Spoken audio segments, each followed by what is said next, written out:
नमस्कार विद्यार्थियों, श्री श्याम कॉलेज की ऑनलाइन क्लासेस में आपका स्वागत है।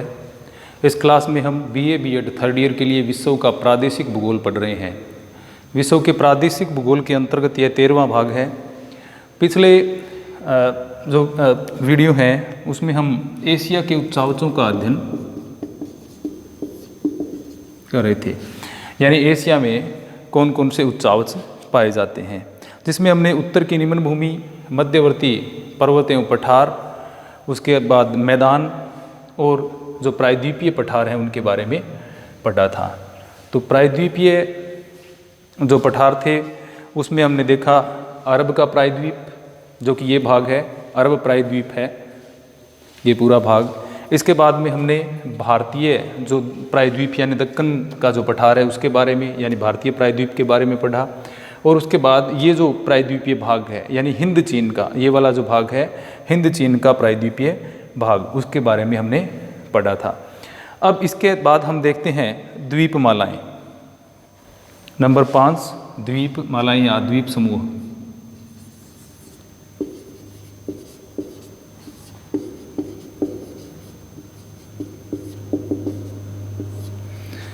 एशिया में क्या विभिन्न जो द्वीप हैं वो एशिया के पूर्वी भाग से लेकर के, यानी अगर हम यहाँ से देखें ये जो सांद्रा वाला या जो सखालिन द्वीप जो है यहाँ से प्रारंभ होके क्यूराइल द्वीप समूह है, इसके बाद होकेडो, क्योसो, शिकोकू, इस तरह से क्या है ये पूरा जो क्षेत्र है यानी पूरा भाग पूर्वी और दक्षिणी पूर्वी भाग है, पूर्णतः क्या है यहाँ पर द्वीपमालाएं बनी हुई हैं। ये द्वीपमालाएं क्या है, विशेषतः ये पंक्तिबद्ध फैली हुई हैं, श्रृंखलाओं के रूप में पाई जाती हैं, और ये क्या है चापाकार रूप में फैली हुई हैं। इस तरह से एक चाप के रूप में ये फैली हुई है। तो इनकी उत्पत्ति भी क्या है, जैसे कि जो हमने महाद्वीपों के विस्थापन के सिद्धांत में महाद्वीपों की उत्पत्तियां पढ़ी थी, उनमें द्वीपों के चापाकार उत्पत्ति होने के कारण भी उसमें बताए गए हैं। तो कुछ जो भूगर्भ शास्त्री हैं उनका मानना है कि इनका निर्माण है वो कब हुआ, टर्सरी कल्प की जो नवीन वलित पर्वत श्रेणियां हैं उनके साथ इनका निर्माण हुआ था। टर्शियरी काल की नवीन वलित पर्वत।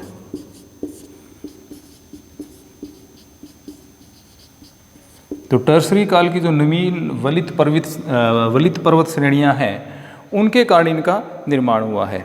यानी उनका जो भूगर्भ शास्त्री हैं उनका ये मानना है कि ये वलित पर्वतों की श्रेणियां जो हैं उनके ये उच्च भाग थे, और कालांतर में ये धीरे धीरे क्या हो गए, जलमग्न हो गए, यानी सागर में ये डूब गए, और इनका ऊपरी भाग है वो क्या हो गया, द्वीप के रूप में ऊपर रह गया, यानी नीचे का भाग है इनका जलमग्न हो गया और ऊपरी भाग है वो द्वीपों के रूप में रह गया। इसी कारण के ये पंक्ति के रूप में या श्रृंखला के रूप में फैली हुई हैं। तो इस तरह से ये द्वीप अलग अलग होते हुए भी क्या है, संरचनात्मक दृष्टि से एक हैं, यानी वास्तविकता में हम देखें तो ये क्या है, ऊपर से अलग अलग दिखाई देते हैं लेकिन क्या है, संरचनात्मक दृष्टि से एक हैं।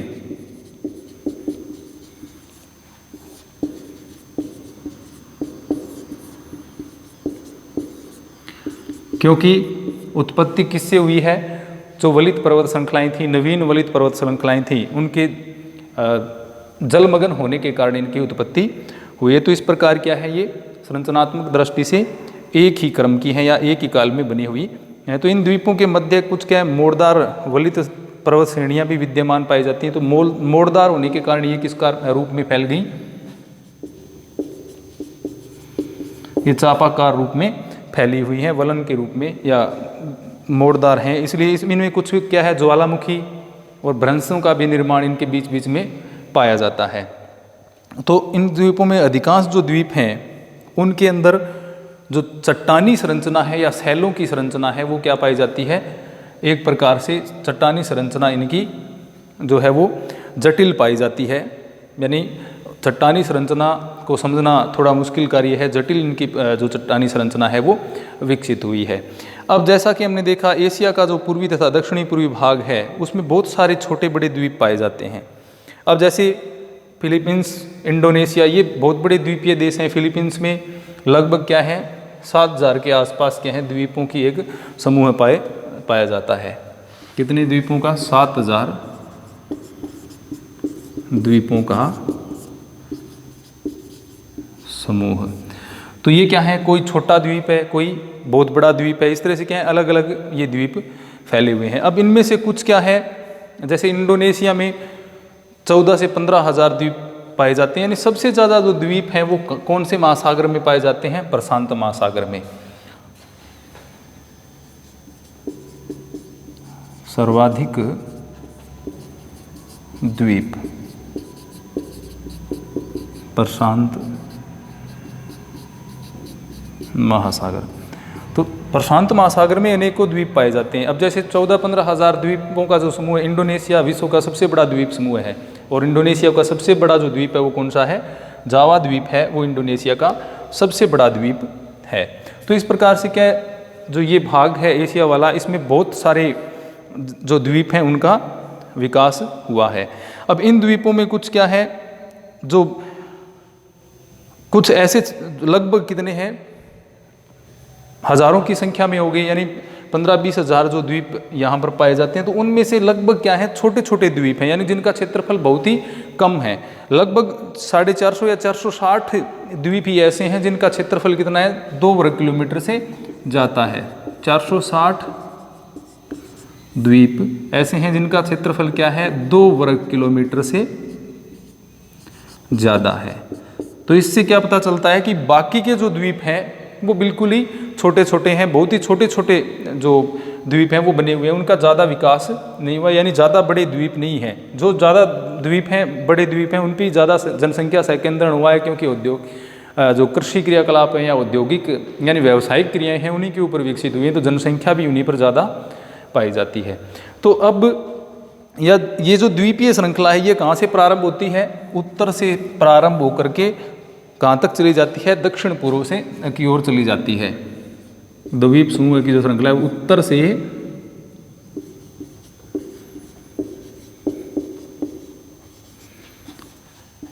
प्रारंभ होकर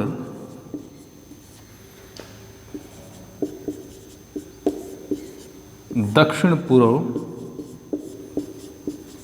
तक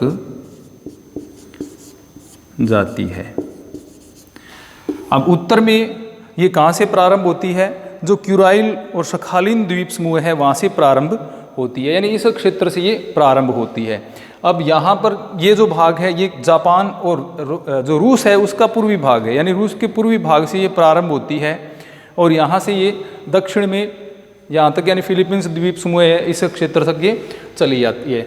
ये जो भाग है यहाँ पर द्वीप समूह है जिसका नाम शांतार द्वीप है। यहाँ पर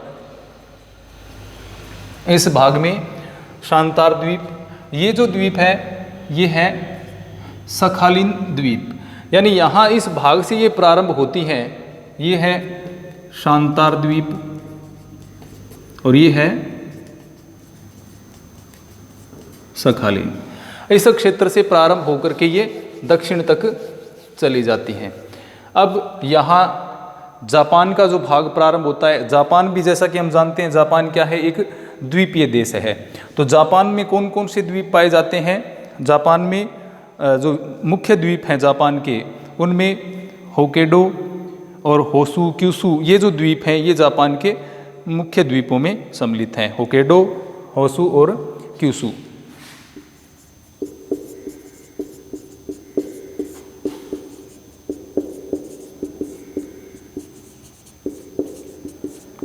क्यूशु। तो ये जो द्वीप हैं ये जापान के द्वीप हैं जो उत्तर से दक्षिण क्या है क्रम में फैले हुए हैं। अब क्यूशु है वो छोटा द्वीप है जापान का। इसके अलावा जापान का एक द्वीप इसमें और रह जाता है शिकोकू। ये भी एक जापान का ही द्वीप है। तो इस प्रकार जापान है वो क्या है, एक द्वीपीय देश है। अब सबसे बड़ा द्वीप इसका कौन सा है, होसु, यहाँ से प्रारंभ होता है। ये जो द्वीप यहाँ पर ये द्वीप दिखाई दे रहा है ये क्या है, सखालिन द्वीप है। ये जो है ये कौन सा है, होक्काइडो द्वीप है ये। उसके बाद इसके दक्षिण में ये जो है ये है क्यूशु द्वीप, होसु द्वीप है जो कि जापान का सबसे बड़ा द्वीप है। ये जो यहाँ पर इस जगह पर छोटा द्वीप दिखाई दे रहा है यह द्वीप है क्यूशु। और इसके बाद जो नीचे वाला द्वीप है जिसको क्या कहते हैं, शिकोकु द्वीप कहा जाता है। तो इस तरह से क्या है, उत्तर से दक्षिण की ओर ये जापान भी क्या है, अलग अलग द्वीपों में बटा हुआ है, छोटे बड़े द्वीप समूह द्वीपों से मिलकर के इसका निर्माण हुआ है, जिसमें क्या है ऊपर होकेडो द्वीप समूह है, फिर मुख्य जो जिस पर टोक्यो बसा हुआ है वो है होसू द्वीप, जो कि जापान का सबसे बड़ा द्वीप है। उसके बाद में जो जापान की सबसे ऊंची चोटी फ्यूजियामा जो है वो भी इसी में स्थित है। उसके बाद में क्यूसू और शिकोकु जो द्वीप हैं वो आते हैं। नीचे नीचे इसका क्यूसू द्वीप समूह है और ऊपर ये जो द्वीप है ये शिकोकु है, और ये जो द्वीप समूह है या द्वीप है इसको क्या कहते हैं, क्यूसू। तो इस तरह से क्या है, ये द्वीप यहाँ से फैले हुए हैं। अब इससे नीचे हम आए तो यहाँ पर क्या आ जाता है, ताइवान। ये भी क्या है, एक द्वीपीय देश है। तो अगला द्वीप कौन सा है, ताइवान।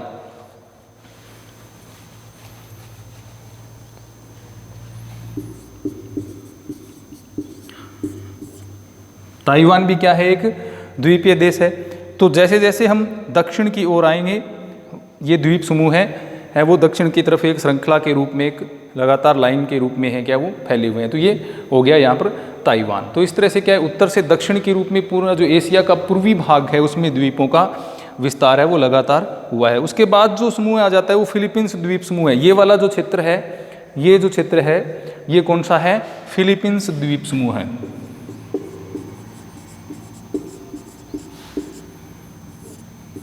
फिलीपींस द्वीप समूह है। अब फिलीपींस में लगभग क्या है, छोटे बड़े जो 7,000 के आसपास में यहाँ पर क्या है, छोटे मोटे द्वीप पाए जाते हैं। अब जैसे इनमें द्वीपों में मिंडानाओ जो द्वीप है, लुजोन जो द्वीप है वो बड़े द्वीप हैं। इसके अलावा जो पान, नेग्रोस या समर, लेटे आदि हैं वो क्या हैं, छोटे छोटे द्वीप हैं। तो इस क्षेत्र में पूरा का पूरा ये द्वीपीय भाग जो फैला हुआ है। अब फिलीपींस भी एक द्वीपीय देश है, ताइवान द्वीपीय देश है, जापान द्वीपीय देश है। इस तरह से हम दक्षिण की तरफ जब बढ़ते चले जाएंगे, यानी जो ये बोर्नियो द्वीप है जो सबसे बड़ा यहाँ पर दिखाई दे रहा है, एशिया का सबसे जो बड़ा द्वीप है वो ये वाला द्वीप, जिसका क्या नाम है, बोर्नियो।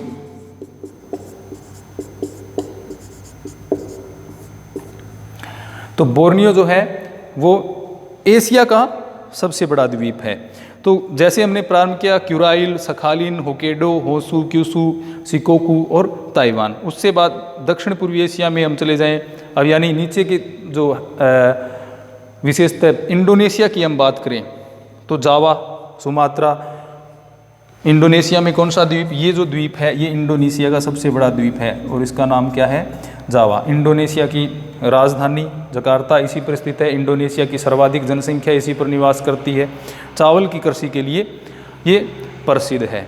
तो इसके बाद हम आगे बढ़ें तो जो द्वीप आते हैं उनमें सुमात्रा, सेलिबीज, मुद्रा, न्यू गिनी आगे चला जाता है, बोर्नियो, ये द्वीप आते हैं। तो बोर्नियो जो है मैंने पहले ही बता दिया आपको, एशिया का सबसे बड़ा जो द्वीप है वो कौन सा है, बोर्नियो। और विश्व का सबसे बड़ा द्वीप कौन सा है, ग्रीनलैंड है वो विश्व का सबसे बड़ा द्वीप है, जो कि उत्तर में आर्कटिक सागर के पास स्थित है।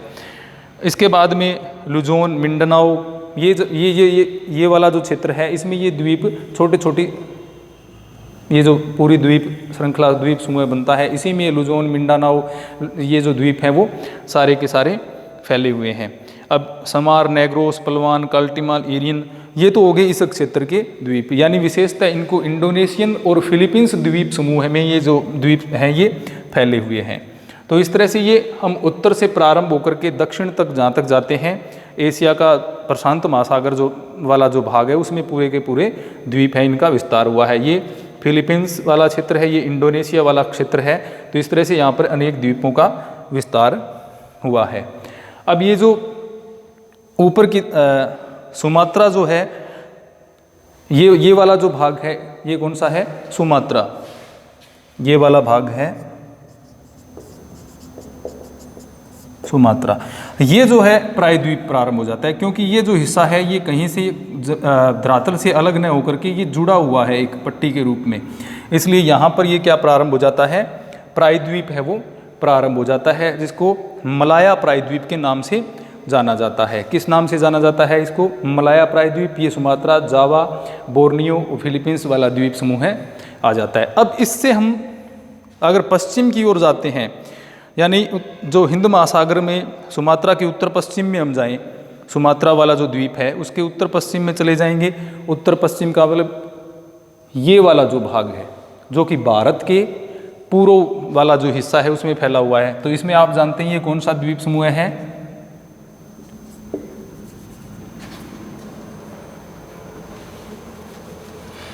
ये जो द्वीप समूह है ये है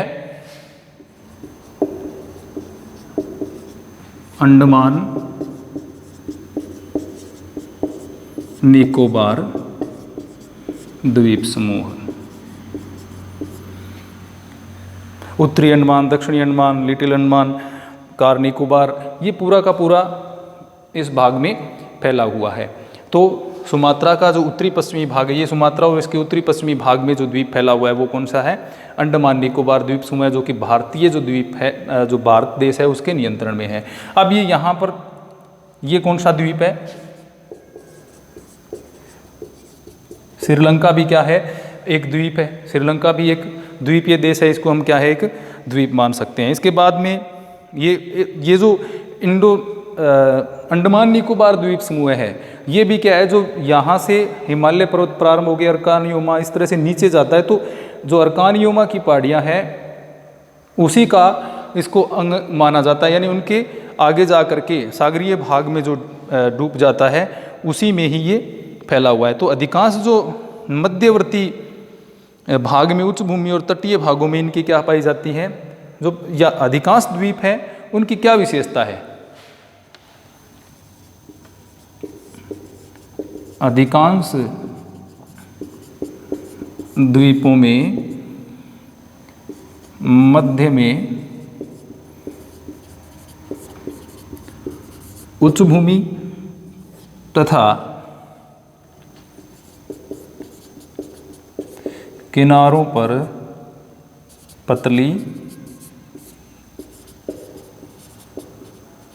मैदानी पट्टी पाई जाती है। यानी अधिकांश द्वीप जो हैं उनमें बीच का भाग है वो उच्च भूमि के रूप में, और किनारे का जो भाग होता है वो क्या है? पतली पट्टी के रूप में, मैदान के रूप में पाया जाता है। तो इस तरह हमने देखा कि उत्तर से प्रारंभ होकर के, यानी उत्तर पूर्व से प्रारंभ होकर के दक्षिण तक हम चले जाएं एशिया के, तो यहाँ तक क्या है? द्वीप हैं वो विभिन्न मालाओं के रूप में, श्रृंखलाओं के रूप में विकसित हुए हैं या फैले हुए हैं। अब प्रारंभ में जैसे हमने पढ़ा क्यूराइल, सखालिन और होकेडो, होसू, क्यूसू, सिकोको, फिर ताइवान, फिर फिलीपींस वाला जो है जिसमें फिलीपींस द्वीप समूह सम्मिलित है, जिसके अंतर्गत लुजोन है, जो नेग्रोस है, पालवान है, मिंडानाओ है, आदि जो द्वीप समूह हैं वो फैले हुए हैं। अब नीचे की तरफ जाएं, बोर्नियो आ जाता है, इधर जावा, सुमात्रा, और सुमात्रा से उत्तर पश्चिम की ओर चले जाएं तो अंडमान निकोबार द्वीप समूह है। इसके अलावा श्रीलंका भी एक द्वीपीय देश है। तो ये सारे द्वीप समूह हैं वो एशिया में, विशेषतः जो प्रशांत और हिंद महासागर वाला क्षेत्र है उसमें इनका फैलाव हुआ है। तो इस तरह से अनेक द्वीपमालाएं भी एशिया में विकसित हुए हैं। द्वीपमालाएं, द्वीप श्रृंखलाएं जो हैं एशिया में पाई जाती हैं, अनेक द्वीप समूह हैं वो एशिया में पाए जाते हैं। तो ये हो गए एशिया के द्वीप समूह। इसी क्रम में हम अगला जो पार्ट पढ़ेंगे वह है एशिया का अपवाह तंत्र।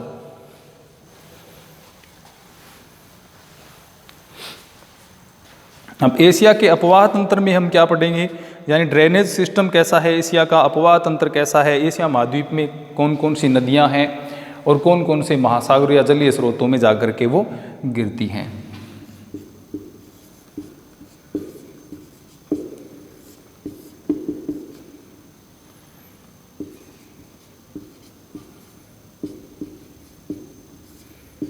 अपवाह तंत्र, ड्रेनेज पैटर्न। अपवाह तंत्र में क्या होता है कि जैसे किसी भी क्षेत्र विशेष में जितनी भी नदियों का उद्गम हो रहा है, पर्वतीय पठारी प्रदेशों से, झीलों से जो भी नदियां उद्गम हो रहा है जिनका, वो किन क्षेत्रों से बह करके, यानी उद्गम से लेकर के और उनका जो मुहाना होता है वहाँ तक, जिस क्षेत्र में जो पूरा उनका जलीय प्रवाह होता है तो उसमें पूरे क्षेत्र का जो जितनी भी नदियां हैं उनको इसमें सम्मिलित किया जाता है, यानी अपवाह तंत्र है वो एक बड़ा स्वरूप है। अब जैसे कि हम जानते हैं जो एशिया महाद्वीप है उसके उत्तरी भाग में क्या है, आर्कटिक सागर है, इसके पूर्वी भाग में क्या है, इसके पूर्वी भाग में प्रशांत, और इसके दक्षिणी भाग में कौन सा महासागर फैला हुआ है, हिंद महासागर इसके दक्षिणी भाग में, यानी ये भारत वाला जो भाग है यहाँ पर हिंद महासागर फैला हुआ है। तो यहाँ से क्या है, यानी इसके मध्यवर्ती उच्च भूमि है, जो पर्वत श्रेणियाँ हैं, झीलें हैं, वहाँ से अनेक नदियों का उद्गम होता है। अब वो नदियाँ किसी एक दिशा में न जा करके ढाल के अनुसार अलग अलग दिशाओं में जाती हैं। जैसे उत्तर यानी रूस वाला जो क्षेत्र है उसमें जो अधिकांश नदियों का जिनका उद्गम हुआ है वो नदियाँ ज़्यादातर क्या है, आर्कटिक महासागर में गिरती हैं, यानी उत्तर की ओर प्रवाहित होती हैं। अब इसमें देखें कि मध्य भाग जो है, मध्य भाग में इस क्षेत्र में जिन नदियों का उद्गम हुआ है वो प्रशांत महासागर में भी गिरती हैं। भारत वाले क्षेत्र में यानी जो हिमालय का जो क्षेत्र है उसमें जिन नदियों का उद्गम हुआ है वो हिंद महासागर में गिरती हैं। तो इस प्रकार क्या है, अलग अलग जो अपवाह तंत्र हैं उनका एशिया में निर्माण हुआ है। इसके आंतरिक भाग में जो उच्च श्रेणियां और पर्वत पठार स्थित हैं वहाँ से कुछ नदियाँ जो निकलती हैं वो किसी बाह्य स्रोत में न गिर के आंतरिक भागों में ही रह जाती हैं, जो कि आंतरिक जल या आंतरिक अपवाह प्रणाली है उसका हिस्सा बनती हैं। तो इस तरह से क्या है, अलग अलग जो आंतरिक भाग और उच्च भूमियाँ हैं जहाँ से जो नदियाँ निकल करके द्रातरीय ढाल जो होता है उनका अनुसरण करते हुए क्या है, अनेक क्षेत्रों में प्रवाहित होती हैं। तो लेकिन जो बीच का लगभग आंतरिक भाग है जिसका क्षेत्रफल लगभग कितना है, 80 वर्ग किलोमीटर है। अब इस 80 वर्ग किलोमीटर का जो क्षेत्र है उसमें जो नदियां निकलती हैं वो क्या हैं, अपने आसपास के क्षेत्रों में ही प्रवाहित होकर के रह जाती हैं, यानी किसी महासागर, सागर या झील में बाह्य तौर पर नहीं जा कर के गिरती। उनको किस में सम्मिलित कर लिया जाता है, आंतरिक प्रवाह प्रणाली में या आंतरिक प्रवाह में उनको सम्मिलित कर लिया जाता है। अब इसमें से जो अलग अलग सागरों में, महासागर में गिरने वाली नदियां हैं और आंतरिक प्रवाह की जो नदियां हैं उसके आधार पर एशिया का जो अपवाह तंत्र विकसित होता है उसको अलग अलग भागों में बांटा गया है। तो इसको 5 भागों में बांटा गया है। पहला है आर्कटिक महासागरीय अपवाह।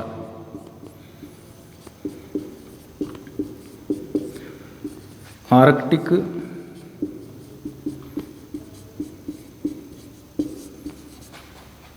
महासागरीय अपवाह, यानी जो नदियाँ जो उत्तरी भाग है जिसका ढाल क्या है, उत्तर की तरफ मंद ढाल है, जैसे हमने उत्तरी निम्न भूमि के बारे में पढ़ा था, तो वहाँ जो नदियाँ निकलेंगी उस क्षेत्र से जो नदियाँ निकलेंगी वो कहाँ जाएंगी, उत्तर की तरफ जाएंगी। उत्तर की तरफ जा करके आर्कटिक महासागर में वो गिरेंगी, इसलिए इसको क्या है, आर्कटिक महासागरीय अपवाह में सम्मिलित किया जाता है। दूसरा जो अपवाह बनता है प्रशांत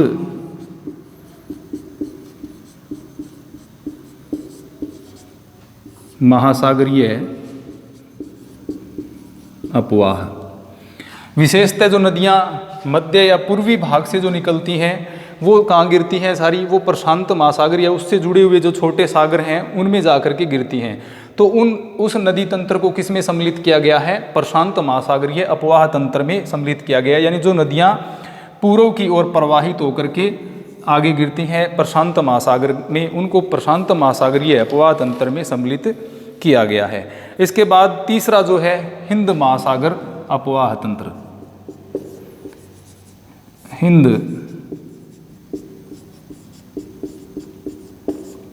महासागरीय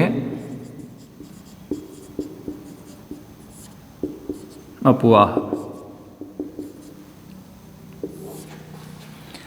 हिंद महासागरीय अपवाह में यानी जो भारतीय उपमहाद्वीप में मुख्यतः या हिमालय वाला जो क्षेत्र है उसमें जो नदियाँ निकलती हैं वो बहकर के बंगाल की खाड़ी, जो अरब सागर है या हिंद महासागर में जो गिरती हैं, क्योंकि बंगाल की खाड़ी और अरब सागर वाला जो अपवाह तंत्र है इसको मुख्यतः किस में सम्मिलित किया जाएगा, हिंद महासागर में, क्योंकि हिंद महासागर के ये अंग है। इसलिए क्या है, हिंद महासागरीय अपवाह तंत्र में भारतीय उपमहाद्वीप से जो नदियाँ विशेषतः निकल रही हैं या जो चीन के दक्षिणी भाग से तिब्बत का जो क्षेत्र है उससे जो नदियों का उद्गम हो रहा है और प्रशांत हिंद महासागर में गिर रही हैं, उनको हिंद महासागरीय अपवाह तंत्र में सम्मिलित किया जाता है। अब नंबर 4 पर है भूमध्य सागरीय अपवाह।